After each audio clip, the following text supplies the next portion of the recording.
Hi, everyone, and welcome to Tactical Wisdom. I wanted to spend a couple minutes talking about the October 4th test. So, I wanted to talk a little bit about this test on October 4th because there's just a lot of crazy and wild conspiracy theories flying around out there, and I want to just kind of put them to rest. So, first one is that the power is going to go out for 2 weeks. Okay, well, while I agree that you should have 2 weeks worth of food on hand at any given point in time, I promise you the power is not going to go out during this test. If you remember, back during the Trump administration, we had a similar test, and people said similar things, and none of them happened. There's not some grand conspiracy going on. There's not a grand battle going on between good and evil. Otherwise, you wouldn't see Donald Trump in all these court cases. I promise you, he's not riding in on a white chariot and arresting Joe Biden or having a duel to the death with him or whatever it is everyone thinks is supposed to happen during this 2-week blackout period. Not going to happen. Now, if I was the Chinese, it'd be a great time to take advantage of some chaos by making that happen. But I promise you it's not Donald Trump or your government that's going to turn off your power for the next 2 weeks during this test. If they really wanted to do something like that, why would they tell you it was going to happen for weeks on end beforehand? The second big one is that they're going to use 5G to trigger some sort of Marburg virus that's hidden in the vaccine. In order for that to happen, we would have to believe that science isn't real and that we don't really know how viruses work. You can activate a virus by radio waves. You can create susceptibility to things, but you can't activate a virus that's inside someone with that. I'm sorry. I know it makes for great science fiction tales and really cool internet theories and great things for dudes to talk about in their parents' attic. I don't know if that guy still makes videos. That dude who was anyway, whatever his name was, but it's not going to happen. They're not going to invoke Marburg. You're not going to be trapped in your home for 2 weeks while the white hats and the black hats or red hats or whatever they're called this week slug it out. It's not going to happen. I want you to stop the panicking. But what we can do is take the opportunity of this test they're doing to run a few tests of our own. Try out our own gear and make sure it works. Silent Faraday bags or Mission Darkness, whatever you have. But as I told somebody on Twitter yesterday, if the FBI wants you to use a Mission Darkness bag, maybe you should use anything but a Mission Darkness bag. I'm just saying. I don't know anything about Mission Darkness. I'm just saying if the FBI recommends it, I might not want it.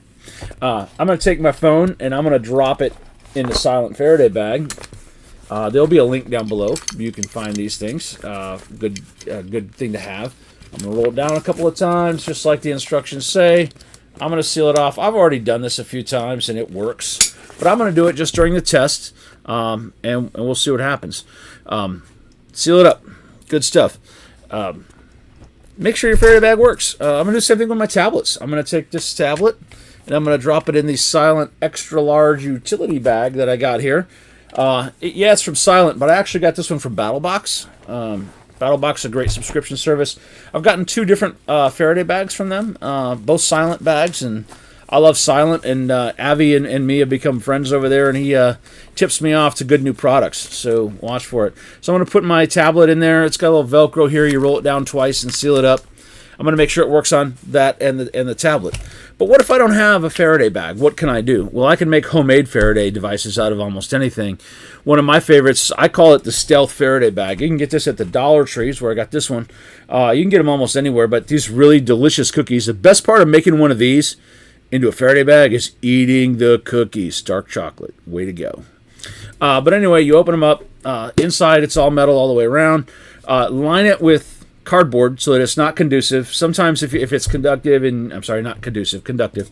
If it's conductive, you put your phone in there and it leans against it. It acts as a giant antenna. So you need a layer in between there. Cardboard works great.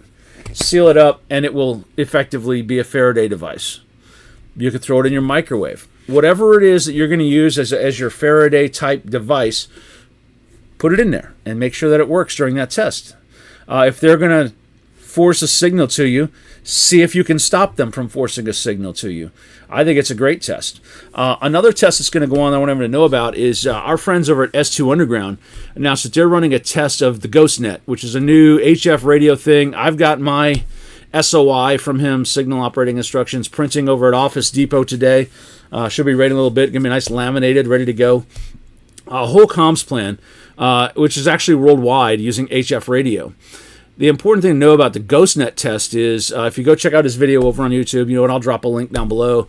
If you go check it out, you don't have to have a license to receive. FCC rules require me, sad hams, before you freak out, to say this. You cannot transmit on these frequencies without a license. But you can listen.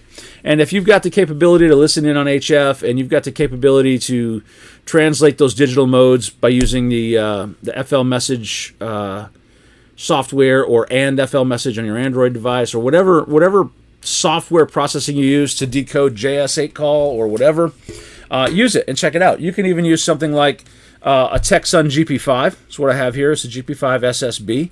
It does single sideband. I can just run the audio out here into my computer, and FL Message or FL Digi, I guess, will decode that for me, and I can get the messages without ever broadcasting. So it's a great opportunity to test networks like that. I also recommend you get out your trusty Baofeng radios, get out your trusty UV5R. Mine's a BFF9 version 2 because I'm not a poor. No, I'm just kidding.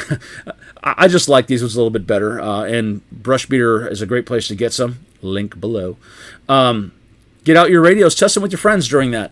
Pretend as though the comms are down because you've put your phone in a Faraday device, and see if you can make contact with your local groups via whatever thing you have set up, whether it's your GMRS repeater net, or whether it's just a direct VHF, UHF net. Do something radio-wise during that time. Use the opportunity of a real-world test to see if you can make some sort of communications somewhere.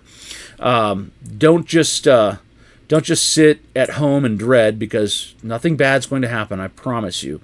We'll talk on the 5th. You'll get the opportunity to say, I told you so. Well, if the power's out, you won't, but you know what I'm saying. I will gladly say, gosh darn it, guys, I was wrong, but I promise you I'm not. They're not shutting off the power for 2 weeks. But use the time, rather than sitting at home in fear, which is what they want you to do. Test your gear, test your plans, test your people, and make sure you can get things done. On that note, afterward, get out and train. Get together with a group of people and go do something. I wrote an article on warrior culture and warrior mindset the other day on my website, where it says we have to stop sitting at home living in fear and get out and embrace the warrior culture America once had. Get out and train. And on that note, Tactical Wisdom 5, the first aid manual, is out, so go buy your copy either at Amazon or my website. Make a little more money that way. And if you've already bought one and you're going to NC Scout's Scout or Recce course this weekend in North Carolina, I'll be there, so I will sign your books if you've got them. And if you're going to the Self-Reliance Festival in Camden, Tennessee next weekend, I'll be there along with some friends. Bob Griswold from Ready Made Resources is coming, along with a couple of other guys of mine I'd love to introduce you to. So stop by my booth at the Self-Reliance Festival in Camden, Tennessee, and I'll sign your books there too.